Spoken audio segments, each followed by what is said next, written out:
Alright, welcome back to a new Warcraft Rumble video.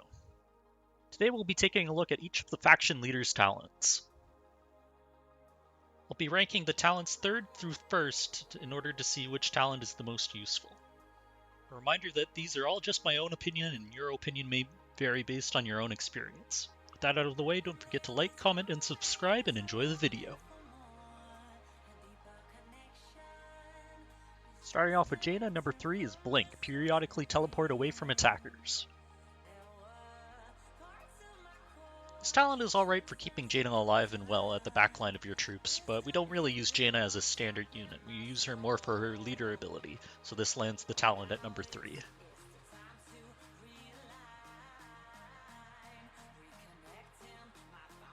At number 2 we have Flurry. Frostbolts burst on impact, frosting enemies near the target. This talent's pretty good and gives some extra utility to Jaina by being able to slow down packs of enemies and control the pace of the fight.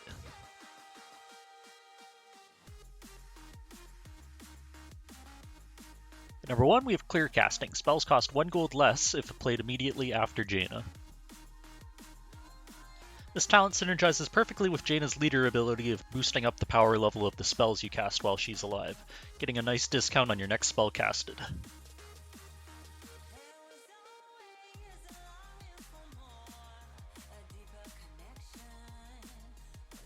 For Maiev's number 3 we have Enveloping Shadows. Cast Smoke Bomb on deploy, stealthing nearby allies. This talent is not quite as good as it used to be, as the base towers can now see through stealth, greatly reducing its utility.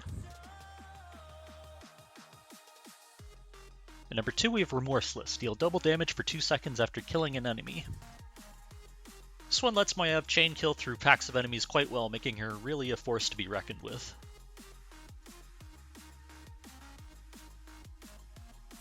And at number 1 we have Shadow Step. Periodically teleport to a ranged attacker when hit.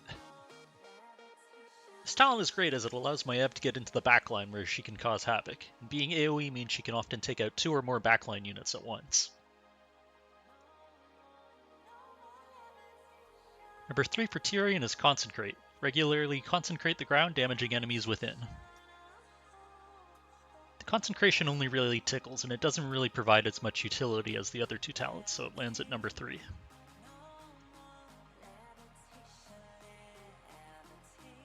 Number 2 we have Divine Shield. Gain a magical shield at 30% HP, absorb all damage for 5 seconds. This talent's quite useful for having Tirion survive long enough to get an extra heal or 2 off, and also tank freely for 5 seconds.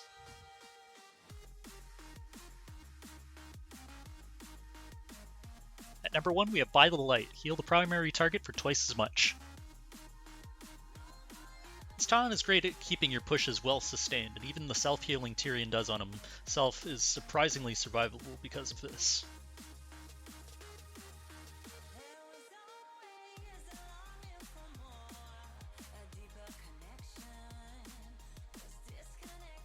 Number 3 for Cairne is Aftershock. When stun expires, affected enemies are dazed for 5 seconds. I feel like this is the least impactful talent, as you're almost already able to stunlock people with Cairne, so the slow just isn't needed as much. Number 2 we have Plains Running. Move 50% faster and gain the fast trait.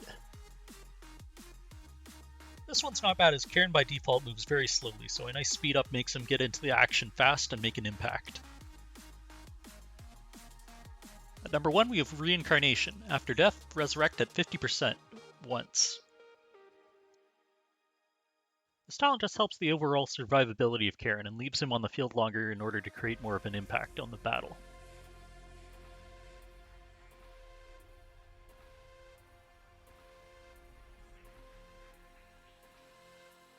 Number 3 for Grommash Hellscream is Mirror Image. Summon 2 fragile mirror images when entering combat.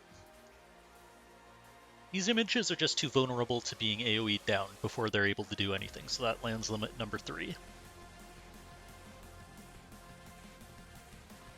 Number 2 we have Bladestorm. Give an AoE Blade Spin ability that damages all nearby enemies. This talent's nice to have if you're lacking AoE on your team, but most of the time you can just build your deck around that.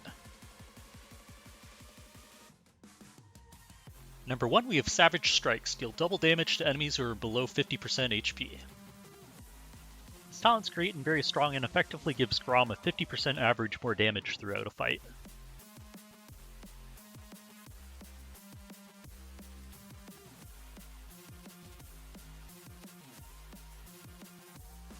Number 3 for Sneed is Mine is Money Friend. Gain the Miner trait. This one's definitely nice to have, but a Sneed's deck typically is more focused on treasure chests and towers than the mining vein itself.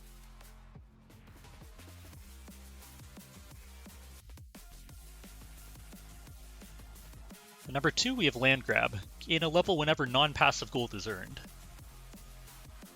This talent can quickly snowball your Sneed out of control and make him a real force to be reckoned with.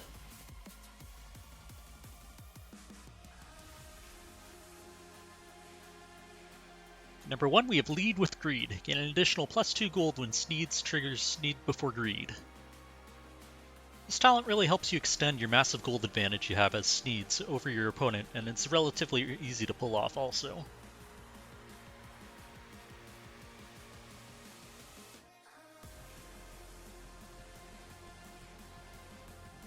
Number 3 for Baron Rivendare is Skeletal Frenzy. Nearby allied skeletons gain Bloodlust. This talent is alright, but most of the time your skeletons will be off split pushing, or you'll have a single skeleton with you at the time, leading to the talent not having as much of an impact.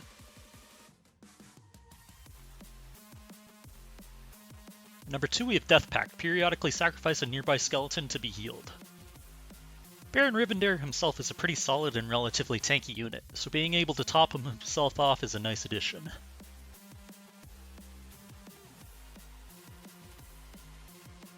Number 1 we have Chill of the Grave. Summon skeletal mages instead of warriors. Skeletal mages are pretty much all around more useful than normal skeletons, so having them spawn throughout the match is a great help to your pushes.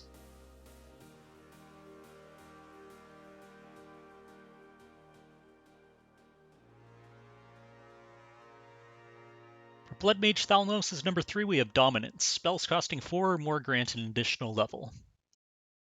Bloodmage Thalnos really synergizes best with low-cost spells in order to level them up as quickly as possible, while big spells are very much a large commitment.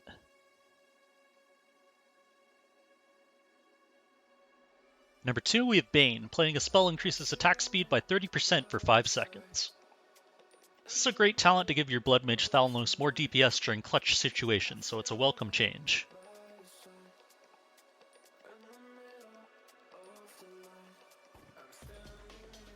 At number 1 we have Drain Life. Gain Lifesteal. This talent is great at self-sustaining your Bloodmage Thalnos as long as absolute possible, so his AoE can heal a surprisingly large amount.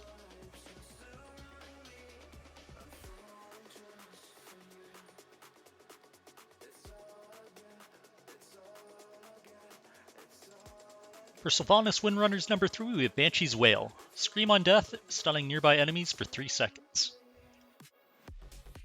This talent's pretty good at ensuring your Banshee that comes out of Sylvanas connects with the target, so if you're struggling with that, it's a great talent. Number 2 we have Black Arrow. Pierce through enemies in a line, dealing elemental damage. This is a great talent that transforms Sylvanas into an AoE unit capable of outputting tons of damage.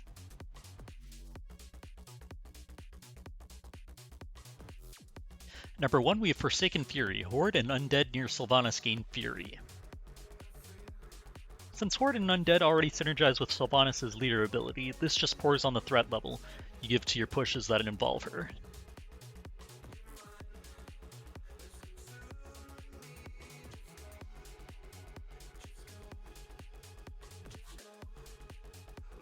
Number 3 for General Drakkisath is Piercing Blows. Attacks pierce through enemies in a line.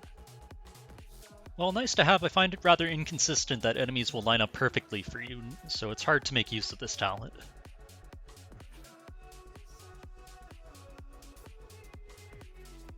Number 2 we have Lasting Legacy. On death, drop a banner, nearby enemies take 50% additional elemental damage, lasts 10 seconds. This is a nice damage boost to your troops that will already likely be elementals to synergize with Drak. Number 1 we have Chromatic Skills. Grants nearby allies the Resistant trait. Making your allies become more tanky is always a welcome and very strong change to have.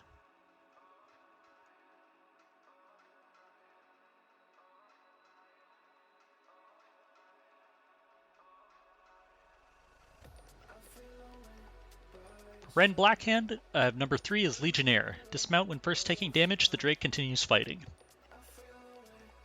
Not a huge fan of this talent, as I prefer to have 2 units staggered when coming out, as to avoid as much damage as possible. Number 2, we have Flaming Soul. Cast Living Bomb upon dismounting, damaging nearby enemies. This talent does a good job clearing the way for your melee general Drakkisath and provides a lot of value along the way. Number 1, we have Scale and Steel. Gain resistant while flying and armored while dismounted. Overall, making your general Drakkisath more tanky is a very welcome change, as his damage itself is already very high.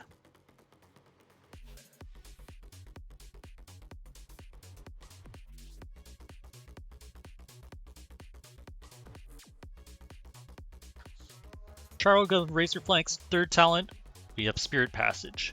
Minis played for 5 gold gain a level and deploy in stealth.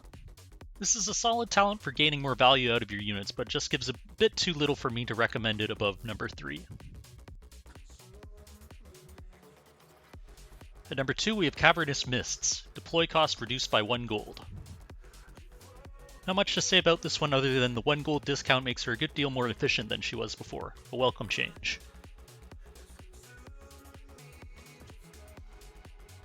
Number 1, we have Nature's Grasp. Root 2 additional nearby targets, but deal half damage. You really don't use Charlga Razorflank for her damage, rather to suppress the enemy, and by suppressing 3 times as much enemies, that's a great talent.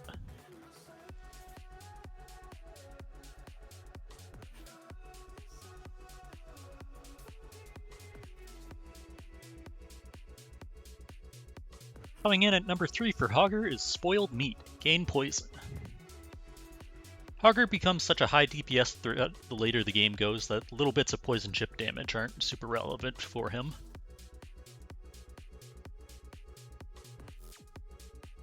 For number 2, we have Fatal Frenzy, on death, bloodlust nearby beasts. While obviously just used in a beast deck, an AoE bloodlust is quite powerful for your horde of beasts to have.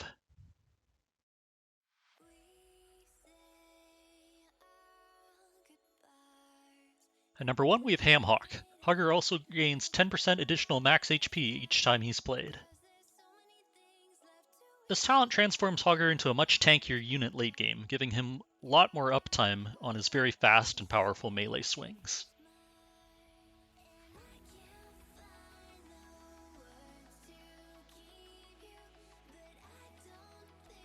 For number 3, we have Tip of the Spear. Tidehunters spawn at Old Murk-Eye's location instead. I don't find this talent too useful, as I prefer the split lane pressure Old Murk-Eye's ability provides rather than going all in on one lane. Number 2, we have Electric Eels. Attacks briefly stun enemies. This talent brings some nice utility to Old Murk-Eye's kit and helps him win exchanges he otherwise would have lost.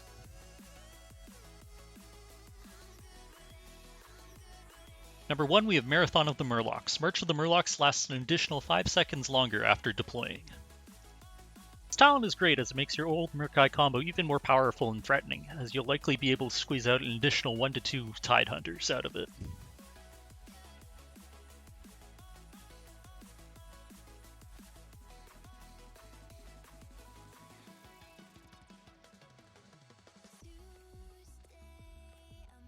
And alright, that's it for the faction leaders. I hope you enjoyed this series of videos and let me know if you want me to make more like them.